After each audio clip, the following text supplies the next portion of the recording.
We could have named this episode All the Things Happening in Laura Loomer's World, because there's a lot of them. Laura, Larry, how are you guys tonight? Good. Yeah, you can say Laura, call it Laura Loomer's World. It's Laura Loomer's world, and we're all just living in it. AKA fractured fairy tales. Laura, how Remember are you that doing? from Rocky? Yeah, I'm from doing Rocky well. and How Bullwinkle. are you? I am great. It's wonderful to have you both back. And, you know, part of the reason, Laura, why we wanted to have Larry on was to get some insight into some of these legal cases that are coming up. I think by now, everybody knows that you're going to be running for Congress in 2020. And before we get the conversation underway, I absolutely want to recommend that everybody go over to lauraloomerforcongress.com and get involved. You can donate to the campaign. If you're in Florida, it's the 21st district, right, Laura? Yeah, anybody who's a United States citizen in the country can donate, of course. But if you live here in Florida's District 21, you can vote for me. Right. And I hope you do. Yeah, and it's going to be really important to get Laura into Congress. I think we need to balance some of the totally insane, socialism and the infiltration of jihad into Congress. Now, Larry, Laura's just filed an assault complaint, a civil action against freshman Congresswoman Rashida Tlaib. Do you guys want to tell us exactly what's going on, and then we can look at the clip? You've got video evidence of this. It's amazing. It's a very simple case, very powerful case, Jason and Laura. Laura knows, of course, we've been working together. And in my personal capacity, I endorse her. Can you imagine her sitting next to Rashida Tlaib and Ilham Omar? We don't have to imagine it. We've got it on video here. It's explosive. Yeah, that's the real deal, okay? It's not a mistake or fantasy. But in any event, yes, the case is simple, is that Laura was assaulted and battered by Rashida Tlaib during a campaign event in Minnesota, where Tlaib went to Minnesota to support the candidacy of Ilham Omar in 2016. And it's a very powerful case. She had asked the Minnesota Police Department to do something about it. She filed a criminal complaint. 2018. 2018. They sat on it, did nothing, perhaps because, as we allege in the complaint, that Keith Ellison is the Attorney General of Minnesota. He's a supporter of both Tlaib and of Omar. He's a Muslim. He's a disciple of Louis Farrakhan, a vehement anti-Semite. So obviously, it's all one happy family out there. And consequently, we were forced to take action ourselves. And since Tlaib has made herself such an issue, it's good that somebody's holding her accountable. And that's the difference between Laura and others. Okay, others just talk, or others just get documents, like my former group, but they don't act. And that's why I'm very proud to have her as my client, as my friend. And it's also, why our other clients that I represent are doing the same thing, because we don't have a Justice Department. Look what happened with Comey. The Attorney General took a dive. McCabe is unlikely to get anything but a slap on the wrist, if anything at all, in the next few weeks. So you need people like Laura, and she's brave, she's fearless, she's risking her own life. And we have other cases on her behalf as well. But that's what the Tlaib case is about. Yeah. Laura, why don't I show the clip, and then you can tell everybody a bit more about, exactly what was going on over there, okay? All right. Sounds good. Yeah. I was wondering, congratulations on your primary. Since you're going to be the first Palestinian Muslim, I'm so sorry. are you willing to? Oh, I can tell. Oh, I actually like people Are you like her? Yeah. Rashida, are you willing to admit, as a congresswoman, that Hamas is a terrorist organization? I really need to know that if this woman is going to be elected to Congress, that it's a serious question. I heard about her. Yeah. Rashida. I heard she likes stocks and stuff. So, Laura, she refused to answer your question. She grabbed your cell phone. Now, I think one of the questions that people are going to have, Larry, is grabbing a cell phone assault? I thought you got to get punched or beaten up or something for it to be assault. Actually, assault is being put in fear of immediate bodily injury or death. Now, when you're dealing with Rashida Tlaib, you're definitely in fear of immediate bodily injury. And look who's surrounding her. Yeah. These people, these radical Muslims are surrounding her, including Ilham Omar. There she is right there in the screen.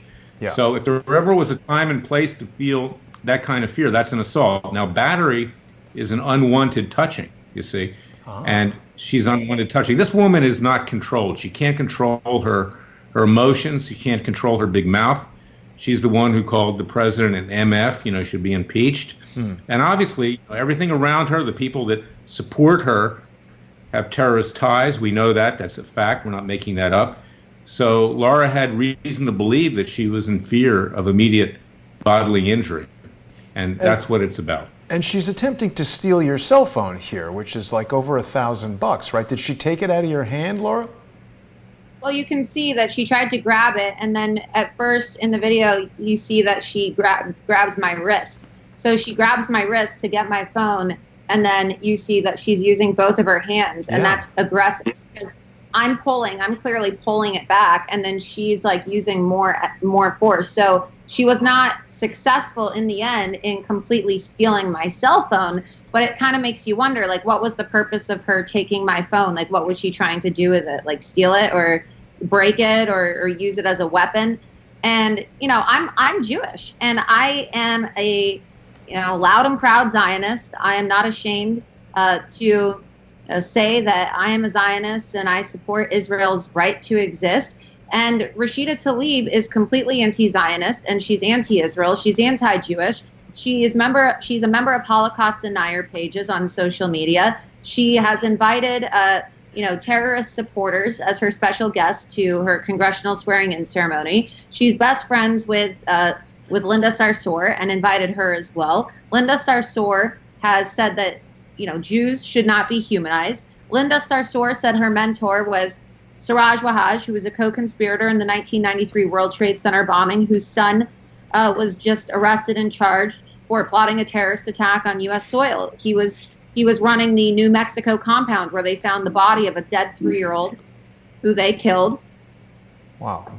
He was training little kids to be jihadi school shooters. I mean, this is all news. You can look it up. And Ilhan Omar and Rashida Tlaib have held fundraisers with this guy, okay? And he is a co-conspirator in the 1993 World Trade Center bombing. I mean, Why are they serving in Congress? Yeah. And here I am in this Palestinian deli in Minneapolis, in a little place called Little Mogadishu, which is, totally infiltrated by Somali migrants. Okay, the whole place is swarming with jihadist Muslims. And you can see in the video that everybody there is very hostile. I was probably one of the only non-Muslim people in the room. And nobody would want to condemn Hamas when I was asking them whether they were going to represent and stand up for Jewish constituents as well as their Muslim constituents. I was mocked. Other people tried, you can't see this in the other video, but people tried pulling me away. They tried to build human walls to keep me out, even though the event was open to the public and I showed up as a journalist. And the funny thing is about this, if you play this entire video, this was filmed over a year ago, Jason. And I asked them, this is when they were candidates, you should just play the entire video for everybody to hear, because I asked Omar why she married her brother, why she hates Israel, why she used campaign funds to pay for her divorce from her brother, whether they're going to recognize Jerusalem as the capital of Israel, why they're tied to care, everything that everybody is now acting like is such a surprise. Exactly. Muslim. Well, not only that, Jason, let me look at Ilhan Omar. She's looking on approvingly. She smiled as the phone is grabbed, as she's assaulted. I mean, this is their way of doing things, is to intimidate people, to make them have fear, and that's exactly what Laura did. And on the other point is that now everybody's piggybacking on what Laura has done, in terms of her investigative journalism. Even my former group, Tom Fitton, now is claiming credit for what she has done. I mean, it's shameless, but she's the pioneer here. Absolutely. She's the one who uncovered what Ilhan Omar did and what Rashida Tlaib does, and she deserves the credit. And she asked the tough questions. She put her life in danger by going in there, and she should have been treated with respect. And the thing I want to point out, sorry, Laura, the thing I want to point out, because I'm seeing your point of view here kind of for the first time going through this, someone might, in my position, look at this and say, it's a bunch of ladies, but you're a woman, they're women, you're totally outnumbered, they're getting crazy, they could have hurt you. It's, if it was me and this was 4 or 5 guys, I would feel very intimidated. Yeah, and the thing is these people have denied the Holocaust, okay? They are members of Holocaust denier pages and have retweeted and associated with people who have said that Jews should be exterminated. So as a Jewish journalist, right, I'm there in a room surrounded by a bunch of hostile Muslims being physically assaulted by these very aggressive anti-Jewish candidates, Congresswoman-to-be, I suppose. And I'm clearly asking them questions about Israel and Jews and Hamas, and everybody there is very hostile. So it was a Palestinian restaurant called the Holy Land Foundation, or the Holy Land Deli, excuse me. This is concerning because I sent this video to pretty much every mainstream media outlet after this happened. And so when people ask, how did Ilhan Omar, how did Rashida Tlaib, how did these women get elected to Congress? Well, the answer is the media let it happen. And you're seeing this video was filmed over a year ago. And if the media would have actually looked at this instead of calling me a white supremacist and a conspiracy theorist, then they would have seen, that Ilhan married her brother, that she used campaign funds to pay for her divorce from her brother, that she was tied to terrorists, but they ignored it. Yeah, and she's a homewrecker now as well, apparently. There's a woman who is a mother who's filed for divorce against this guy who's having an affair with Ilhan Omar. It's kind of a disaster over there. But here's the sad part too, Jason. Here's the sad part. I'm sorry to interrupt you. Go ahead. No. It's your show. After you. No one interrupt. But here's the part that really gets under my skin. Okay, and that's why I've been watching the Golf Channel and the Tennis Channel lately. I turn off Fox. I just want to see what the news is. I want to see that the world is not ending.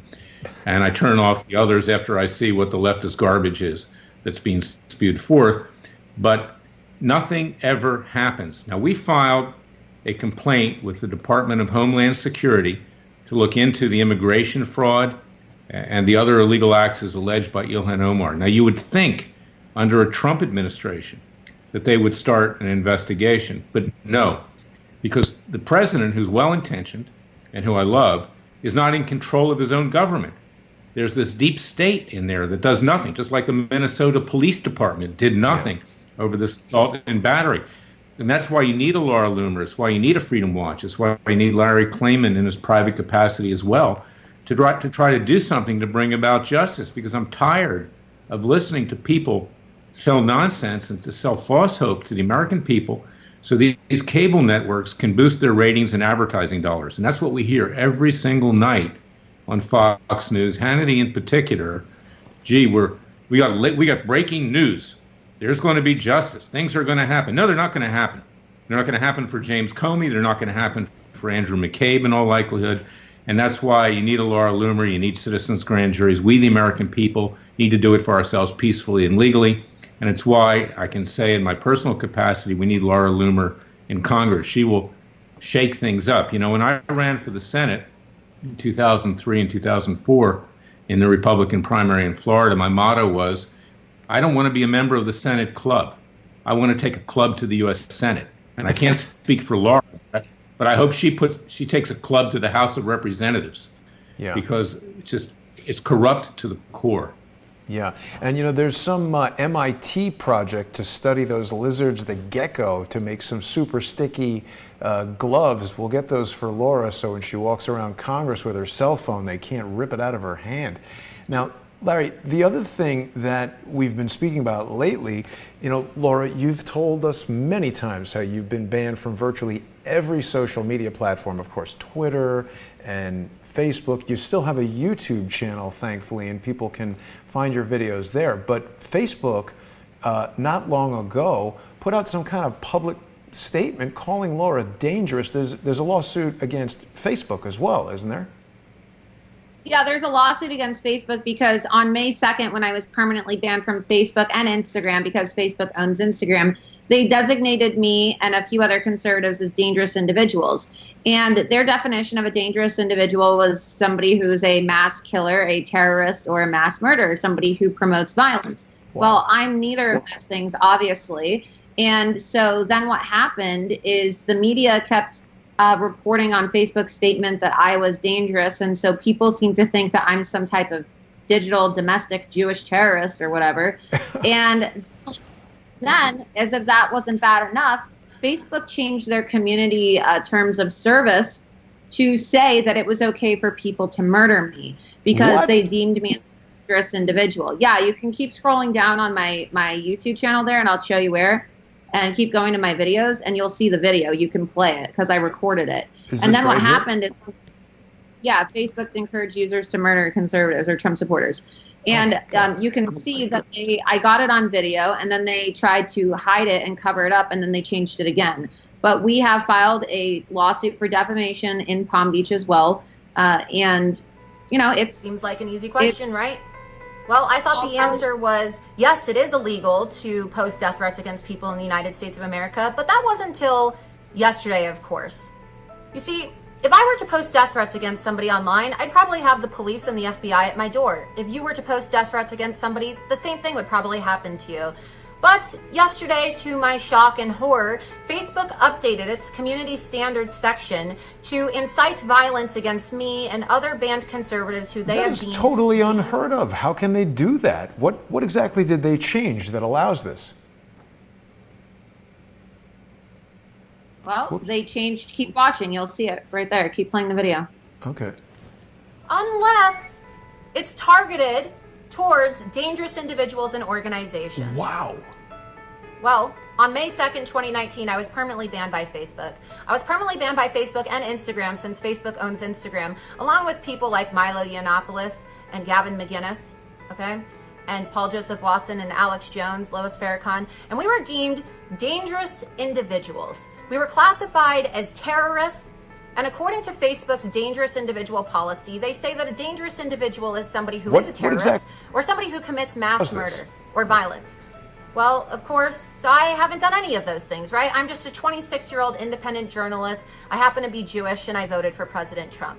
But according to Facebook, I am now dangerous, and I deserve to be murdered. Well, at least that's what their community standards say. This has got to be unprecedented, Larry. Has any company ever published a thing? I mean, what are the implications of this from the standpoint of your suit? A number of years ago. First of all, we brought a lawsuit for Laura, too, on that one. You could look at LarryKlayman.com and read that lawsuit. This lawsuit against Rashida Tlaib is Freedom Watch. Go to freedomwatchusa.org and read that lawsuit. But yes, years ago, it wasn't as blatant as what's happening with regard to Laura today. But the Palestinians, to get back to our central issue here, had a third intifada page where they were advocating murdering Jews and Christians by extension. And at that time, Prime Minister Netanyahu asked Mark Zuckerberg, who happens to be Jewish, that's an embarrassment that this guy is Jewish, frankly, he's a self-hating Jew, asked him to take it down. He wouldn't do it. And people died as a result of that. Now, since I'm a Zionist like Laura is, to be a Zionist means that we believe that the land of Israel belongs to the Jews, and by extension, Christians, of course. I mean, Jesus, lived there. He was someone who lived in the Holy Land, notwithstanding everything else. So these people wanted Jews and Christians dead. And because I'm out there and I'm doing a lot of work for Israel and support of Israel, and I make it known that I am a Zionist, I felt threatened. I brought a case against Zuckerberg and Facebook. And unfortunately, a very liberal court in Washington, D.C. dismissed it. It went up on appeal. But as you know, there's the Communications Decency Act, which insulates, allegedly, internet providers from the content that's being posted by others on their website. Now, what's different about Laura's cases is they're not under the Communications Decency Act. That's the beauty of these cases and the strength of these cases. It's Facebook's own actions against Laura by calling her dangerous and by, in fact, inciting, ironically, an intifada against her, claiming that it's okay to put death threats up there as long as it's against someone who is dangerous and a threat. And I might add, with regard to Farrakhan, they might be right, but not with regard, well, they are right, might be, but with regard to Laura, that's clearly not accurate, not true. So we have a very powerful lawsuit in that regard, and it's been filed in the Southern District of Florida, as well as this latest lawsuit. So we're out of the politics of Washington, D.C. into a more rational venue. And any response from Facebook so far? Well, the response is typical. They're being represented by this law firm called Davis Wright Tremaine, which represents all of these very leftist publications. Years ago, it used to be Floyd Abrams. He was the dean of First Amendment defense, so he's kind of old and retired at this point. His son is Dan Abrams, who runs the leftist website Law and Crime, but it's now been taken over by Davis Wright. And we had a conference yesterday with regard to filing a case management report. They want to delay this case to go to trial 18 months. I said no, and it's got to be quicker because this is a very simple case. And we've got a good judge, I believe, in the Southern District of Florida in Palm Beach County. So I'm confident this will come to trial relatively quickly. But of course, Davis Wright, who represents all of these leftist interests, I have several cases with them, wants to delay it. That's a defense tactic, and that's not going to work here. Right, and they also need to take responsibility for their actions. You have Facebook, which is one of the most powerful tech companies in the world, and they are directing 2 billion users to murder a 26-year-old Jewish woman simply because she supports President Trump, me, right? So it's egregious enough that they defamed me, but it's interesting to note that they issued this fatwa basically on me the day that I filed this lawsuit. So it appears that Facebook did this in retaliation to me, filing this lawsuit for defamation. Basically, their way of trying to scare me and retaliate against me is by saying, well, you're going to file a lawsuit against us. We're going to update our terms of service and tell our users it's okay for people to murder you and post death threats about you. And that's what I was saying aggressive. That's what I was saying happened years ago with this third infitata page. I'd say about 8 years ago, is that Zuckerberg left that up there despite the Prime Minister of Israel asking them to take it down, despite my asking them to take it down. I felt threatened, and I brought a lawsuit in that regard. But again, Laura's case is different because this isn't a third party that's posting. This is Facebook itself that is actually telling people, in effect, to harm Laura Loomer and calling her dangerous, which is defamatory. She's not dangerous. A lot of the stuff that Laura has done, is to prove a point. It's tongue-in-cheek. It's peaceful. A lot of it's humorous, like when she chained herself to Twitter headquarters in New York City. It makes a point, but she's not dangerous. And, right. They can't tolerate Laura. And see, she's up against not just the left, but she's up against elements of the so-called right, okay? And I'll let her talk for herself. I'm not going to speak for her. But the Republican establishment, she's up against them too, the same people that tried to defeat Trump and anti-Trumpers trying to stab the president in the back. So she's getting it from both sides here. And that's why we're standing up for her right. She's been defamed recently by the Washington Examiner. We're going to be bringing another case against them. They're the tool of the Republican establishment. They've done the same thing to Chief Justice Roy Moore and others. So in this world, people don't want activists. They don't want people who are actually doing anything. It's okay. I don't even think that Washington Examiner is truly a tool of the Republican establishment anymore. If you look at a lot of their writers and the pieces that are coming out, they're just purely leftist propaganda. I mean, it's not even pro conservative in any aspect whatsoever. And the writer, this girl, I think her name is Tiana Lowe, right? She just published pure lies about me, saying that I don't live in the district where I'm running. I mean, I live here. Wow. And Jason I've knows. seen you there. Yeah.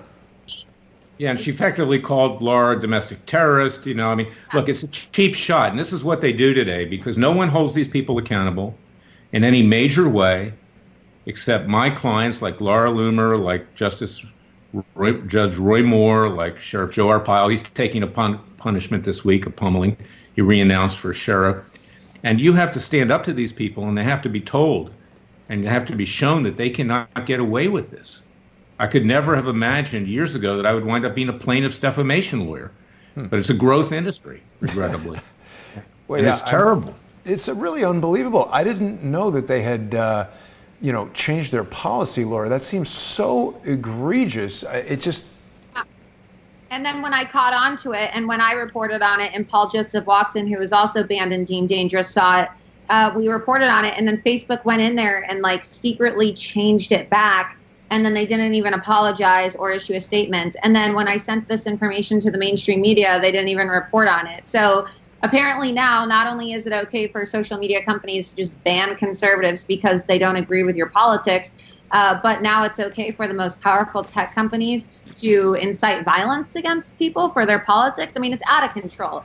And I think that they're going to get people killed someday, and their actions already are getting people killed, because you see that they're allowing for terrorist organizations to come out and have access to social media. And the same week that they deemed me dangerous, a whistleblower actually filed a complaint with evidence that Facebook was generating, it seemed like, algorithms that favored ISIS, right? And so Facebook was auto-generating advertisements for ISIS, according to this whistleblower document. And so you can watch another video on my YouTube channel as well. I believe it's titled "Islamic Terrorists Now Control Facebook and Twitter," because that's the basis of one of my other lawsuits, one that Larry isn't representing me in. I'm being represented by a guy by the name of Ron Coleman in my lawsuit against Twitter and the Council on American Islamic Relations for tortious interference. Because if you recall, in January of this year, the Wall Street Journal published a report showing that CARE, which is a designated Islamic terrorist organization, and it's the group that is pushing a lot of this Islamic subversion in our government, through the Muslim Brotherhood and Hamas. That's what they're doing with Rashida and Ilhan. They lobbied Twitter secretly behind the scenes to ban me. And so Twitter essentially listened to orders from an Islamic terrorist organization that hates Jews and hates Israel, and has employed people who have called for the killing of Jews and the destruction of Israel. And they were like, you know what, we don't want Laura Loomer to have access to Twitter because she is exposing Ilhan Omar. And, we don't like Laura Loomer because she's a Jew, and we want you to ban her. And so Twitter banned me at the request of CARE. Wow. And of course, the last time we spoke, Laura, you told us about how you went and, used a video projector to project a protest onto Jack Dorsey's fence outside his house. And I think that's a very creative, non-destructive, unintrusive way to exercise your rights to protest. I mean, this guy is running an international news service, communication service, and they've singled you out. It's really hard to even fathom that this is happening. Yeah. Laura is doing things in a peaceful and legal way. Yeah. And she's making a point. It's ironic because I have a lawsuit for Judge Roy Moore against Sacha Baron Cohen, who does things tongue-in-cheek most of the time, not with regard to the judge. He's been sued. The case is in New York right now. But they don't do anything to him. I mean, they're not threatening his life. They're not defaming him for, making a point through parody and things like that. That's not the case with Moore, but it is with some of the other people that he's parodied over the years. And she's being singled out. And that's why we have, and it was up on the website before, on your internet right here, our coalition of the Jewish right at Freedom Watch. I hope people will join that. Laura's a member, there are other members, you're a member, because there are too many people on the Jewish left that actually support the Palestinians over their own people. And it's shameless. They're self-hating. People like George Soros, people that you see at the New York Times, you see throughout the media. Over the years, I've been attacked mostly by Jewish journalists, so-called journalists, from the left, my own people. And consequently, it gets under my skin, just like with regard to conservative African Americans who were attacked and called Uncle Tom and all kinds of names. But we need to stand up to these people. So I hope that people will join the coalition of the Jewish right, and we do it peacefully and legally. We don't do it, like jihadis would do it. Now, there's a lot of people in the chat, and there's a lot of people on the internet now who are concerned about this term Zionism. There's been a real move to equate Zionism with, evil and this sort of New World Order. And I feel like when you guys say you support Zionism, you're supporting it to the extent that you're saying Israel has a right to exist. I mean, I personally don't hope for the destruction of any country in the world, even countries that aren't allies of the United States. They have a right to exist as far as I know.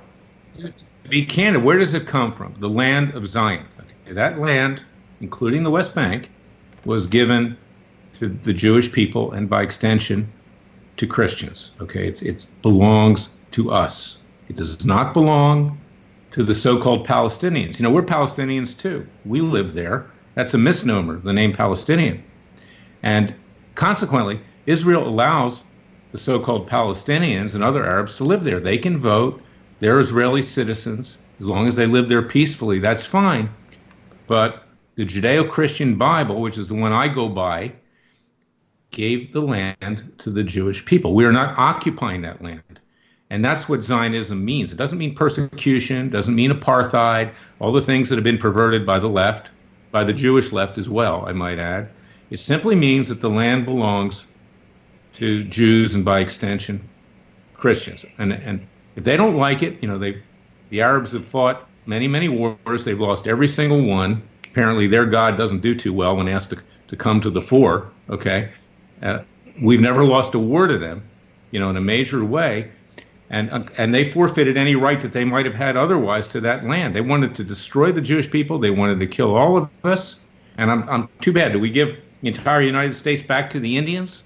Well, that's whatever an the case may interesting be. point, Larry, because a lot of these people who say they're anti-Israel, and they never think about that. There are Native Americans here who, any of these people who object to what Israel is doing could donate their apartment to a Native American family or their house or whatever. Nobody wants to do that. It's similar to Laura's trip over to Nancy Pelosi's house with some undocumented individuals. How did that go, Laura? There was a court case related to the Gavin Newsom thing, right? Yeah, so of course I put illegal aliens that I found, they're from Mexico and Guatemala, real illegal aliens in California on the lawn of Nancy Pelosi's multi-million-dollar Napa Valley mansion. And we hopped over her fence because everyone is welcome there. California is a sanctuary state. And of course, Nancy Pelosi didn't really like the fact that I set up a sanctuary tent on her lawn with my amigos. And so she called the police, and we were effectively deported from her mansion. And so we set up a sanctuary tent, and I put pictures of victims of illegal aliens, people who have been murdered by illegal aliens, on the lawn. And Nancy didn't really like that very much. So a lot of people don't know this, but Gavin Newsom is actually Nancy Pelosi's nephew. Whoa. And so what happened is this was being live streamed, and Nancy Pelosi called the cops. And then what happened is, because Nancy Pelosi didn't want to be embarrassed and have illegal aliens arrested, the police basically did catch and release, even though you can see on the video that they clearly didn't have identification. And then they got back into their car and drove away. So not only are they here illegally, but they don't have ID, and they're driving a car without a driver's license, Wow. putting people, their lives in danger. And the police in California can't do anything because of these ridiculous policies that are implemented by the Democrats. And so that was the whole purpose of doing this video. And so then I said to myself, you know, I bet that I would probably get arrested if I did this again, but I didn't have the illegal aliens with me, because the only reason they didn't arrest me is because the Democrats didn't want to look bad for, you know, arresting a group of illegal aliens. And you can see these guys, you know, admitted that they were there illegally. And so then a couple weeks later, I went to the California governor's mansion, and I dressed up in a sombrero and a poncho, and I brought my sanctuary tent. And as you know, the streets of San Francisco are infested by poop and hypodermic needles. And so I brought my own bags of poop and needles, and I put them on the lawn of the California governor's mansion, because I think that as a public servant, Gavin Newsom, who is the governor, deserves to experience what the taxpayers of California experience on a daily basis, and that's streets full of poop and needles. And he didn't like that very much. And so then when I hopped over in my sombrero and poncho and started dancing with my maraca in my outfit with my sanctuary tent, I was arrested, and I was cited for trespassing, and I actually was booked at the Sacramento County Jail, which is one of the top 3 worst jails in the country. And I was charged with trespassing, which I find to be hilarious because, you know, first of all, if we don't have borders, then there's no such thing as trespassing. And I thought that everyone was welcome there. So how is California a sanctuary state and a wall is an immorality, but then I get charged with trespassing, right? So again, more hypocrisy from the Democrats who favor illegal aliens over American citizens. Well, long story short, I was charged and I had to go to court in California. And Gavin Newsom, being the thug that he is, tried to get me put in jail for 15 days, and he wanted me to be on probation for 3 years and Wow. have a restraining order against me from the California governor's mansion for forever. But I brought some angel moms with me to my hearing, and you know, he looked like a jerk because he is a jerk. And basically, the charges were dropped, and the deal was that I had to go to a life skills class in California to learn how to be a better person. And after I completed the skills course, you know, the charges were dropped. But I mean, the Democrats will put you in jail. They will try to lock you up. He tried to put me in jail in one of the worst jails in the country. It's been featured on that show, Lock Up on TV, because I simply was dancing in a poncho on his lawn. I didn't commit a crime. I didn't do anything. But then what does he do to the guy, the illegal alien who was deported 7 or 10 times, who murdered Kate Steinle, right? Oh, you guys got to be nice to him. You guys are being so racist. What does he do to the illegal alien murder of Corporal Ronald Singh, who was murdered by an illegal alien? What was it? Christmas Day or the day after Christmas? He doesn't do anything. It didn't even recognize the fact that the officer was murdered. So Gavin Newsom is a disgrace. And you know, the whole point of these videos is to expose hypocrisy and use the left's tactics against them. And they don't like it very much, and that's why they banned me. And I'm currently now the most banned woman in the world running for Congress, and I'm going to win, despite the odds. You are.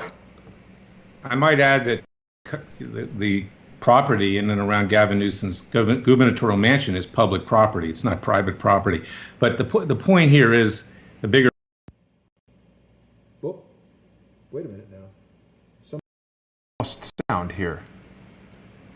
Oh, I can hear you. The sound is gone. I don't know. Can you guys still hear me? Yeah, I can hear you. Yeah, I can hear you.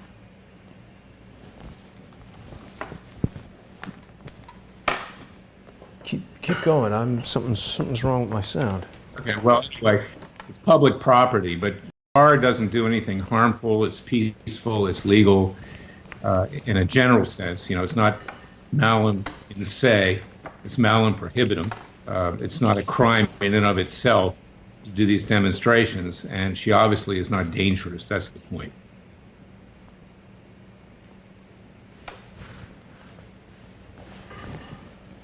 Sorry. I think. Can you guys hear me? Must be. Okay, yeah. Must We're be. fine. Okay, we're back. We're still here. Yeah, sorry about that. Yeah. So anyway, I hope people will look at these lawsuits that we filed at freedomwatchusa.org and larryklayman.com, and there's more to come because Laura is a target, and they will try to destroy her, and I will not let her be destroyed, and neither will you, Jason, or others that support her. Absolutely. Because she's a treasure. I mean, we need people like Laura who are actually doers, not just talkers. Yeah. I mean, Laura's like a superhero. She's been just tearing it up all over the place. So, Laura, we saw in that Gavin Newsom video, you were handcuffed. How was the treatment you received by the police?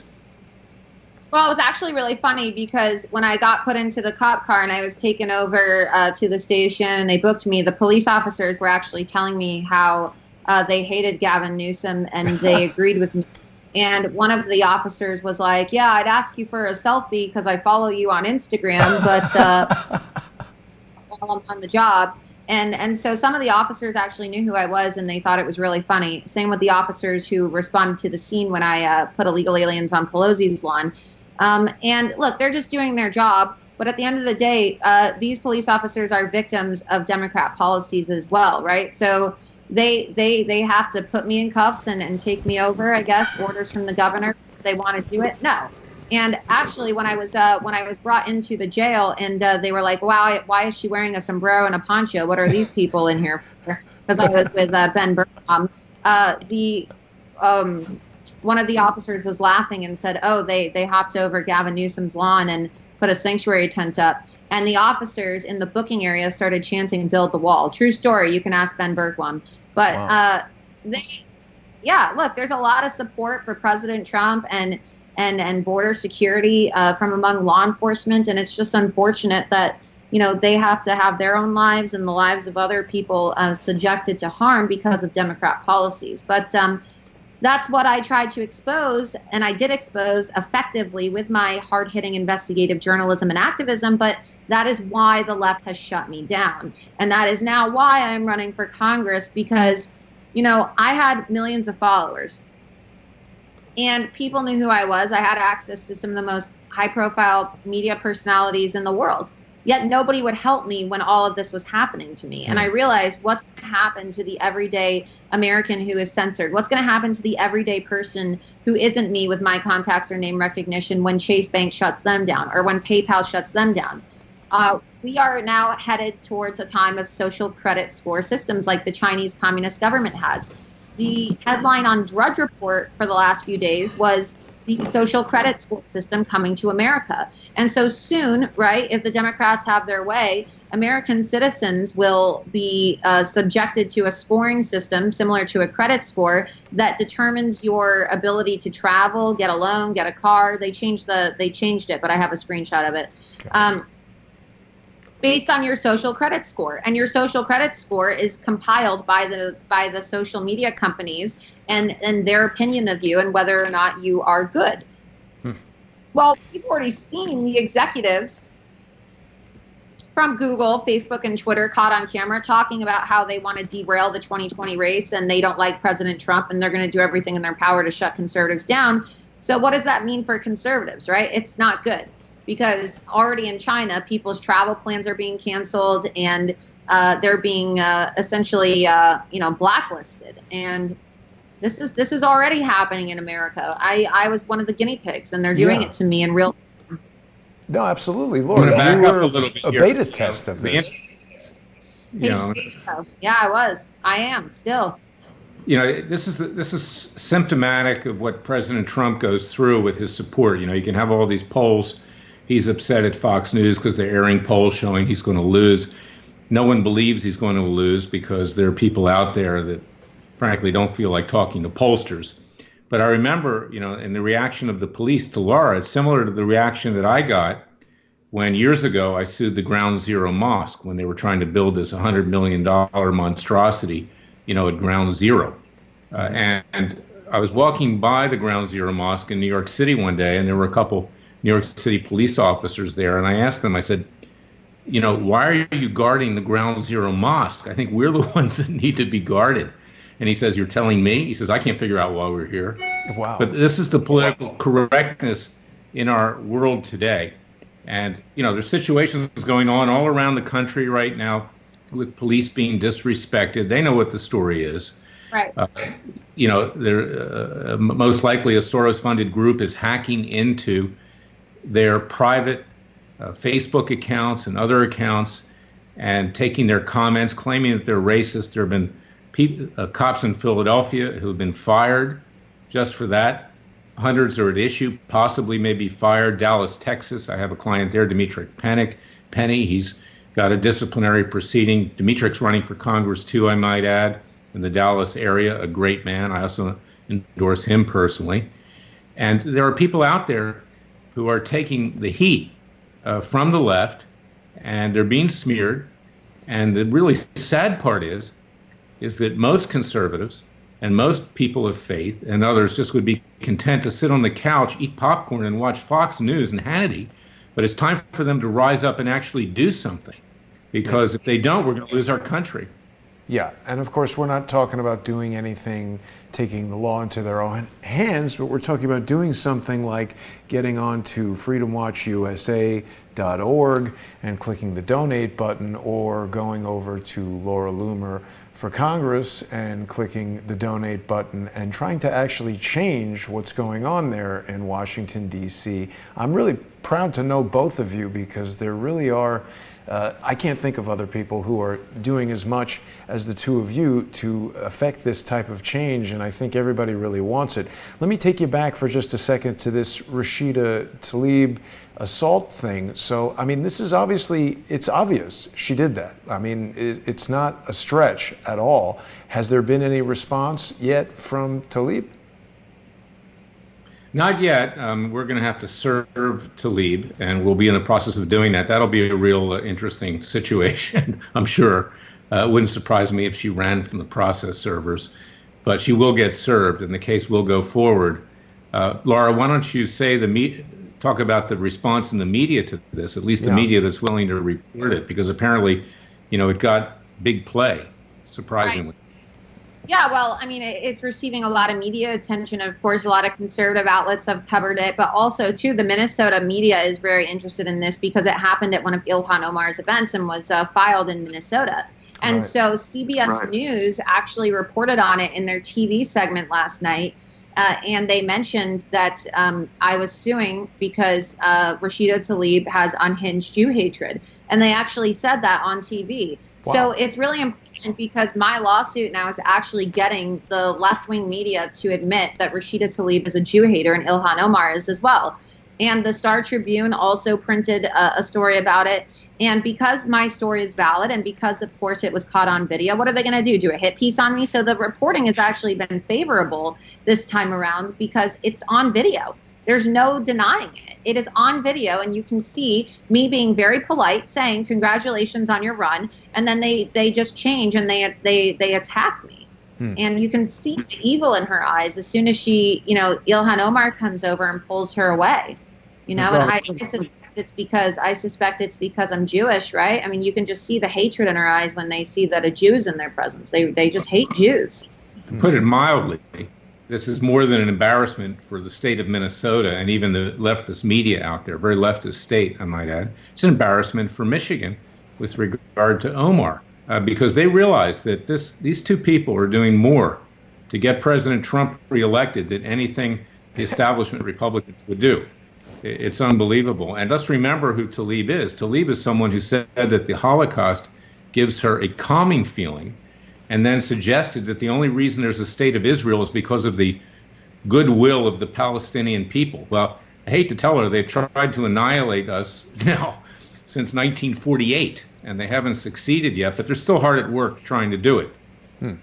And you raised an important point, Larry, that the Attorney General there in Minnesota is an individual who Laura pursued during his run. This is a guy who beat up two women. I mean, setting aside any kind of religious differences, I don't think beating up women is something that we really want an attorney general to be doing. Laura, what do you think? Did that have any impact on the inaction of the authorities in Minnesota when you first raised this? I think it does, because Keith Ellison is a Muslim. He's tied in with Rashida. He endorsed Ilhan and Rashida. He supports the same jihadist, Jew-hating cult that they are members of.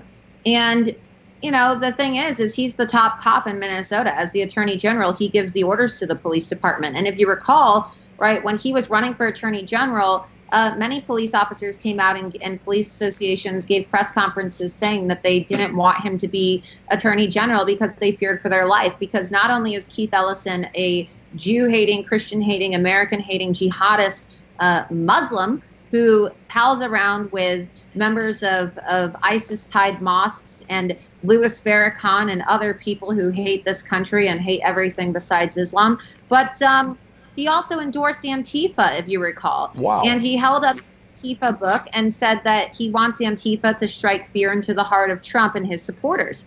And I broke several stories when I was on the ground investigating Ellison of him palling around with members of Antifa who had been charged with felony assault. So this guy is not a friend of police officers. Some of the people who he is associated with have been caught on camera calling for the killing of police officers, saying, put the pigs in a blanket. Wow. Well, not only that, Attorney General. So of course they're not going to do anything. Louis Farrakhan, who many people believe murdered Elijah Muhammad to take control of the Nation of Islam, notwithstanding Malcolm X, okay? 3 days before the massacre in Dallas a few years ago, called for killing cops, killing whites, and killing Jews, okay? Killing everybody, essentially, that wasn't like him. And sure enough, a disciple of Louis Farrakhan carried out the murder against 5 Dallas police seriously wounding 7. My valiant client, and I hope that Laura will meet him someday, Demetric Penny, an African-American policeman in Dallas, sued Louis Farrakhan, Black Lives Matter, New Black Panther Party, Al Sharpton, and received the same kind of treatment that Laura's been getting. He was called a house N. He was called a Uncle Tom. His life was threatened. His family was threatened. And now he's running for Congress in Dallas. Wow. And even the Dallas police chief and the mayor, in a cowardly way, not only wouldn't support him, but did everything they could to try to destroy him. And the same thing's happening in Philadelphia with the policemen there. The mayor and the district attorney, who are a complete disgrace, are reacting and trying to fire all these policemen simply for postings on their Facebook page, because they have to kiss the behinds of, because Philadelphia is becoming very heavily Muslim in terms of the election, and the mayor is up for re-election. Now, in this country, I'm a civil rights lawyer, okay? I believe in equality for all people, no matter what your race, color, creed, or national origin. But the way things are today, and I'm going to say it straight up, if you are Muslim, or if you're African American, or if you're another minority, you have more rights than the rest of this country, because you're untouchable. And we are going to touch them legally and peacefully. We're going to make sure that everybody is held accountable to the same standards. We're not just going to talk about it. We're going to actually do it.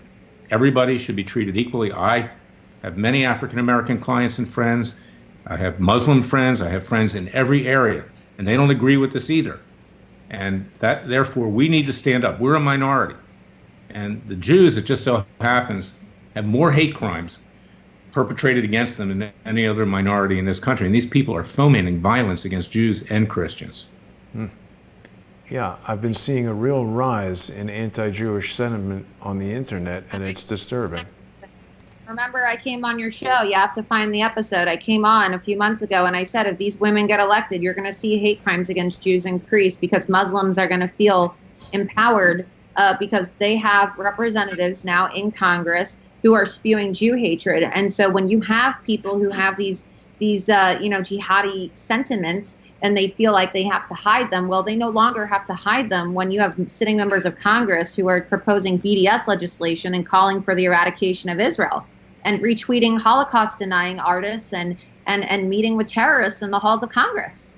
And refusing to denounce Hamas and Antifa and all these terrorist acts, the bombing of an ICE facility. I've seen so many people approach Ilhan Omar and asking her to denounce violence, and she comes out and says that 9/11 was, somebody did something. Yeah. Well, I've told the story before on your show, Jason, but several months ago, I'm going through TSA at the airport, and I have pre-clearance. I also have clear, which lets you go through really quickly. Right. And I get stopped so much, even though they're not supposed to stop me. They say, oh, it's random check. And they go through everything in your bags and everything. They have my fingerprints. They have my eye. They can tell from your eyes, facial recognition. Yeah. I formerly was with the Department of Justice, so I gave them all that anyway because the government has it in any event. And I said to the TSA guy, I said, I bet if I was a Muslim, you wouldn't be doing this. And he says, you're right, Mr. Klayman. He says, I can't figure this out either. It really upsets me to see this. And wow. The fact is, you have more rights if you're a Muslim than if you're a Jew or a Christian.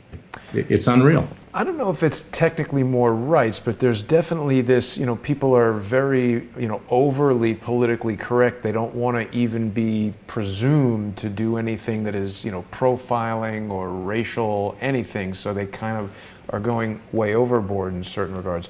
Laura, you look like you've got something you're ready to say. Not according to the Constitution, we have equal rights. I'm talking about in practice. Right. Okay. Yeah. There's you can get away with a lot. You can get away with a lot if you're Muslim today. I mean, It's called Muslim privilege, right? I mean, look at it. It's people like to say white privilege, but really there's Muslim privilege, because look at what happened. And mind you, Muslim or Islam isn't even a race, which is why this is so funny to me, right? Because people love to talk about white privilege and say, oh, white people have all these rights that other people don't, and there's all these racial tensions, and white people need to pay reparations, blah blah blah blah blah blah blah. But the privilege I see is Muslim privilege, and all you have to do is look at Ilhan Omar. She now has violated U.S. law. She's violated immigration law. Okay. She has violated FEC law, and she has now violated Sharia law. And you look at by cheating on her husband, you mean? It's the quintuplet fecta at this point. and Ilhan Omar, right? If any other member of Congress, especially if they were like a white male Republican member of Congress, if they cheated on their spouse, if they had an affair, Top if they used news campaign for days for their affair, and let me say this, Jason. if they're divorced from their mistress or whatever, their sister, or they had an incestuous relationship. I mean, Laura brings up a very good point. You know, she's been called a white supremacist. You know, I have everybody that's a conservative is a white supremacist. The fact is, we're not white supremacists. We just want everybody treated equally. So if you say everybody should be treated equally, and that people don't have special privileges by virtue of their race, and if you happen to be white, you're a white supremacist. Okay, and that's another aspect of the defamation that we're pursuing with regard to Laura, the people who have called her a white supremacist. It's just unbelievable. You know, along the lines, Laura, of what we were talking about before with things that you were bringing up a year ago becoming, you know, quote unquote breaking news today, you were the first person to tell me about this document, an explanatory memorandum from the archives of the Muslim Brotherhood. This is a piece of evidence from an FBI investigation and the Holy Land Foundation investigation. You told us all about this. And it's amazing to me that more people don't know about this and aren't more concerned about the concepts that are outlined in here, because it seems very much like Ilhan Omar, Rashida Tlaib, Keith Ellison, and individuals like that are literally carrying out this plan. It's written out right here. And they are, because they are agents for the Muslim Brotherhood. Rashida Tlaib and Ilhan Omar, they are endorsed by CARE, which is effectively the Muslim Brotherhood in America. So you're right. They are. Look at this. The process of settlement is civilization jihad, using the tools from within. So what is the explanatory memorandum? The document that outlines the Muslim Brotherhood's plan to implement an Islamic caliphate in the United States of America and impose Sharia law. How do they plan on doing that? Settlement, right? The process of civilization jihad. Well, settlement, immigration. Ilhan Omar is a so-called refugee from Somalia, okay? And she settles along with hundreds of thousands of other Somalis in Minnesota, and they are quite literally replacing and displacing the majority population. I saw a report the other day that said that over 109 majority white counties in the United States are no longer majority white because of all this immigration from the Middle East and Latin and South America, right? Central America. And that is an issue when you have people like Ilhan Omar, planting themselves in America, people who hate America, people who don't want to support our Constitution, taking their oath on the Quran, getting elected to office because the population that now resides in these cities is Somali or hostile to America. That's a problem. And final thought, Jason. I see we're running out of time, but final thought. It's what Laura's talking about, but it's also these radical groups in the United States, radical individuals, people who are domestic terrorists, people who want to take this country down. These radicals in each group, and they're good people in these groups, but they're radicals in each group, radical African Americans, radical Muslims, radical on the Jewish left, radical atheists, radical socialists, radical communists. They're all allies now. They banded together. They're going to take this country down, and when they seize control of it, God forbid, all hell's going to break loose because they can't get along with each other. How does a Muslim get along with feminists, radical feminists who believe in persecuting women? How do they get along with gays, lesbians, and transgenders, where, under the Quran, those people are to be eliminated? Yeah. So we are facing a serious situation. If they seize control, not only will we be persecuted, but they'll be killing each other, and there'll be total chaos in the streets. Yeah. I really do object to this swearing in on the Quran. I think that we should just make the swearing in process that you're swearing in on the Constitution, and you can personally swear to whatever God or whatever being you hold holy. But in just the last few minutes that we have, guys, let's talk real briefly about this dust up where Rashida Tlaib was going to go visit her grandmother, and when they said, okay, you can, she decided not to. Seemed like a tantrum from a 5-year-old. What do we say about this, Laura? Look, Ilhan Omar and Rashida Tlaib hate Israel and they hate the Jews. They tried to propose BDS legislation in Congress because they want the United States government to boycott Israel and cut off funding to Israel. If you want to boycott Israel, well, gee, you know, Israel is only going to make it much easier for you to boycott by banning you. So if anything, Rashida Tlaib and Ilhan Omar ought to be thanking Israel because if anything, Israel helped enforce their BDS legislation and BDS desires by banning them. If you want to boycott Israel, why do you want to go visit Israel?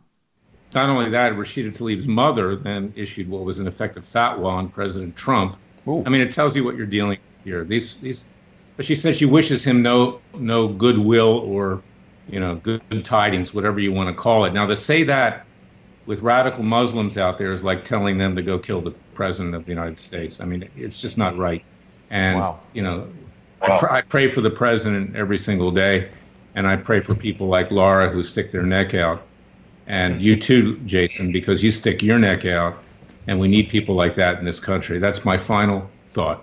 Okay. Well, thank you, Larry. I appreciate that. And everybody who's on the program tonight is taking the risk of putting themselves out there. It's important that people visit freedomwatch.org and donate to support Larry and his team there. There really is no other legal team in the country that I know of that's fighting for our rights and for justice and fighting for Laura. I really want people to go to LauraLoomerForCongress.com. Even if you're not in Florida's 21st District, click on that donate button and support Laura's campaign. I have a feeling this is going to be one of the most exciting congressional campaigns in recent memory. And Laura, there's like kind of nothing that would make me happier than visiting you in your office there in Congress. Thank you. Yeah, it is definitely going to be the most watched congressional race in the country. So get ready. And you can go to my website, LauraLoomerForCongress.com, donate today, and also sign up to receive the Loomer letter. Because as you know, I am banned on every single social media platform, even though I am a declared congressional candidate. And so I send out emails, and that's where you can follow me. Because even though I'm running for Congress, I am not on social media, which, of course, is another issue that our representatives need to start talking about and discussing. Because essentially, the big tech social media companies are giving in-kind contributions to every single Democrat candidate running for office when they decide to ban conservative candidates. That's a really interesting point, Laura. There's got to be some legal something or other there if they deny you access to social media and you're running for Congress. That's a huge issue that we'll be looking at in the future. I actually just thought of the one thing that's going to make me even more excited than visiting you in your office in Congress. It's going to be barbecuing at your new Malibu mansion with all that Facebook money that you're going to get from the lawsuit. Well, we'll see. I don't think I'm going to be living in Malibu. I don't think I'm going to be taking any of my money to communist California. But lots of nice apartments over Central Park here in New York City that you could pick from. Not much better, I might add. Well, hey, anyway.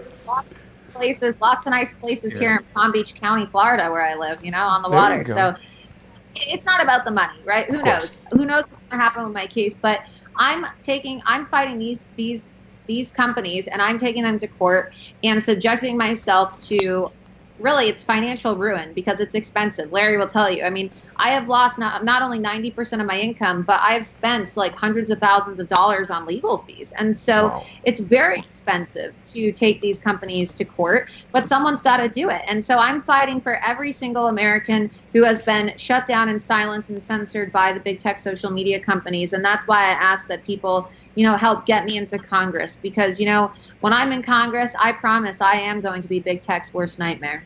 Yeah, I have no doubt. I think you're also going to be the worst nightmare to all these leftist, liberal insaniacs who want a caliphate and all that, we should remind people that if they want to support your journalism, they can still go to lauraloomer.us, and there's ways that they can apply financial support there by clicking on support my work, and they can support journalism, they can support the lawsuits. So Laura's got a lot of different things going on right now that people can choose how to support, which to support, or just go and support all of them. Also want to remind everybody that Crowdsource the Truth is supported by you, the viewers, and I can't keep bringing you great guests like Laura Loomer and Larry Klayman without your support, because as Laura's been telling us, these big tech social media giants, they don't want to monetize a video like this. They've got all kinds of tactics for preventing this information from reaching you. So the best way that you can make sure that you still have access to it is to go to patreon.com/crowdsourcethetruth or subscribestar.com/crowdsourcethetruth. Become a sponsor. You're going to enjoy loads of exclusive content almost every day of the week. I want to thank my guests, Laura Loomer and Larry Klayman. Love having you guys on. It's great to see you both. Thanks so much for taking the time out of your busy schedules, and we'll speak to you soon. Thanks, y'all. God bless. Take care, guys, and see everybody tomorrow. Thanks for watching. Thank you.